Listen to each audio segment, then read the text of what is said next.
Sister Love by John Escott. Marcia met Howard Collins at church. Marcia was 35 years old, Howard was 41. Howard lived with his mother in a small house on the south side of the town. Marcia lived with her sister and father in an apartment, 3 streets away. Marcia did not work. Her father, George Grant, was ill and never left the apartment. He stayed in bed most of the time and always needed somebody with him. So Marcia stayed at home with her father, and only went out when her sister Karen was in the house. The 2 sisters were very different. Marcia was short with a small round face and short black hair.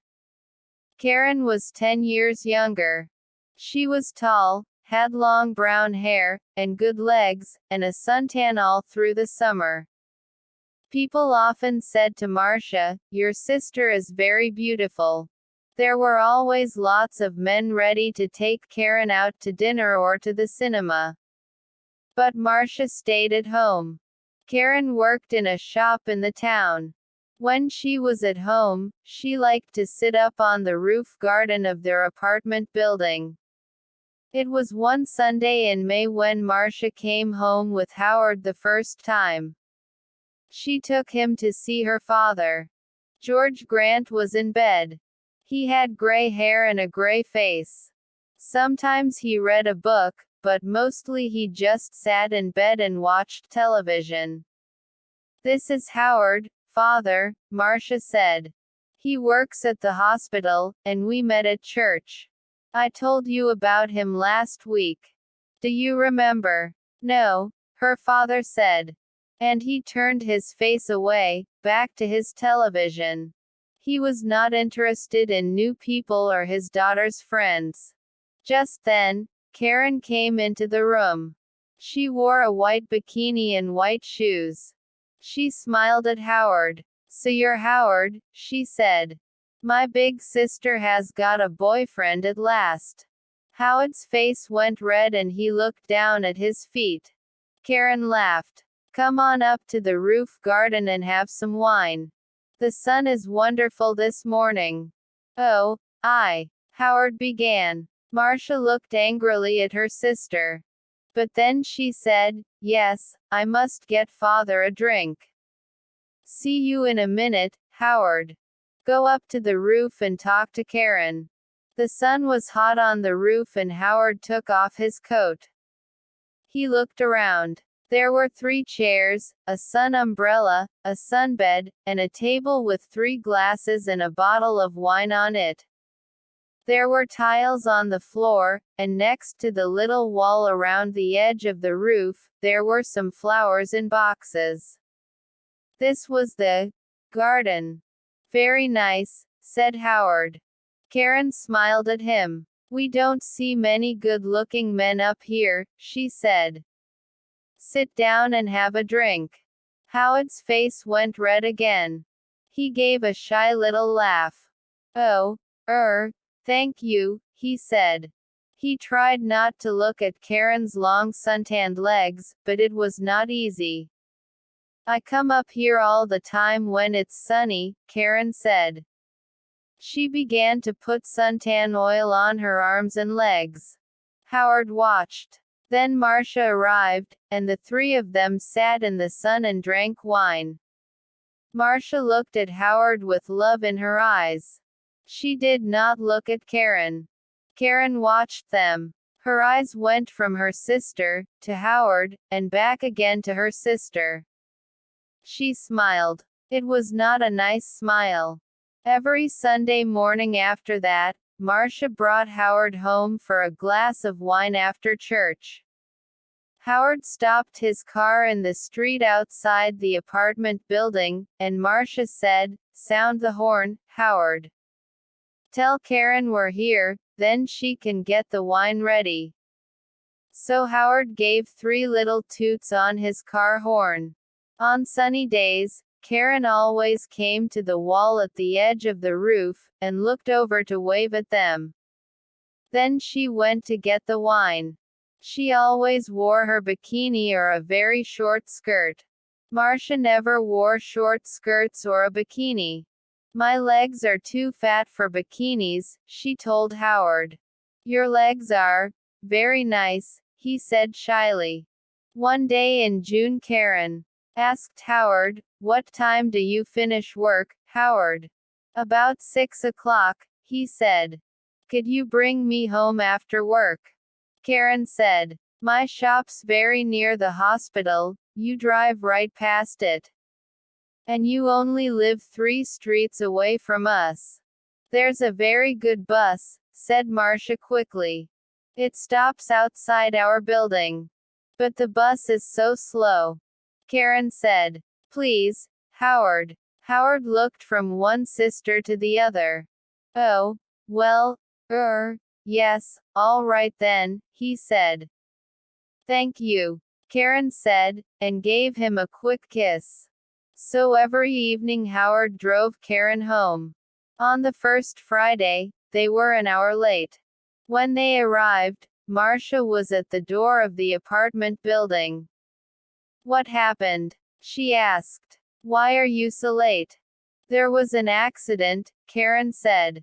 3 cars, all across the road, on that hill by the cinema, you know. We couldn't get past, we couldn't go back. There were so many cars. Nobody could move." Howard said nothing. It was a long, hot summer that year. Marcia went to church every Sunday morning, and Karen stayed at home with their father. When it was sunny, and it often was, Karen went up to her sunbed on the roof. When Marcia went up to the roof garden, she always sat under the umbrella. But Karen put on lots of suntan oil and sat in the sun in her bikini. "The hot sun's not good for your body," Marcia said. Karen laughed. "Howard likes my body." "No, he doesn't," Marcia said angrily. "Oh, he does," Karen said. "He's very shy with women, but he always looks at my body very carefully. He does it all the time. Perhaps he wants me to take off." "Stop it, Karen," Marcia said. "Don't say those things." Karen laughed. "What's the matter, big sister? Are you afraid I'm going to take him from you?" Marcia did not answer. The next Sunday, Howard phoned Marcia early in the morning. I don't feel very well," he said. "I'm not going to church today." "My love, I'm sorry," Marcia said. "Can I phone you when I get home?" "Yes, of course," he said. "I can't phone before 1 o'clock," Marcia said. "I'm going to be late back because there's a meeting after church. Something about Africa, I think." "Oh yes, I remember," Howard said. But Marcia was wrong. There was no meeting after church that morning. It was the next Sunday. So she left church at the usual time and arrived home at 11:45. First, she went in to see her father, but he was asleep. Then she phoned Howard, but there was no answer. Perhaps he's sleeping, she thought. And his mother doesn't want to answer the phone. She went to her room and put on a long summer skirt. Then she went up to the roof garden. She put her hand on the door to the roof, and stopped. The door was half open and she could hear voices. There was someone with Karen. A man. "Howard. Howard." Marcia listened. "I feel bad about this," Howard said. "We must tell Marcia soon, Karen." "No," Karen said quickly. She gave a little laugh. "It's our secret, Howard. Only for a little longer." "All right. I don't like," he began. "But you do love me, Howard," Karen said. "Not Marcia. Say you love me. Please." Marcia suddenly felt cold. You know I do," Howard answered. "But." Karen kissed him. "It's our little secret." "Oh, Is your car outside, my love? We don't want Marcia to see it. I didn't bring my car, Howard said. I walked here. Good, Karen said. But it's getting late. You must go, before she comes home. They kissed again. See you tomorrow, usual time, usual place, said Karen. Now, go. Marcia moved quickly and quietly away from the roof door, and ran to her bedroom. She did not want Howard or Karen to see her. She heard their voices. Then the front door of the apartment opened and closed. Howard was gone. Marcia sat on her bed for an hour. Why? She thought. Why does she do it? I stay at home with an old man all the time. I can't go out to work, I can't make new friends, I can't meet new people. I go shopping once a week and I go to church once a week. That's all. And then I met Howard. When he said, I love you, I was so happy. And now, Karen had everything. Good looks, a job, friends. She was young, she was beautiful, she could have any man. So why Howard? Why? It's not because she wants him, Marcia thought.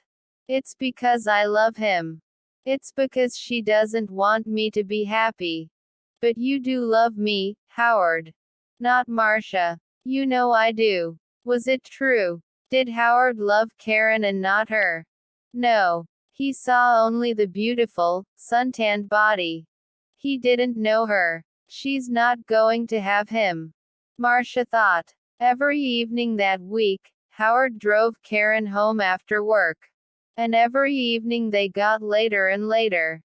The next Sunday, Marcia didn't go to church.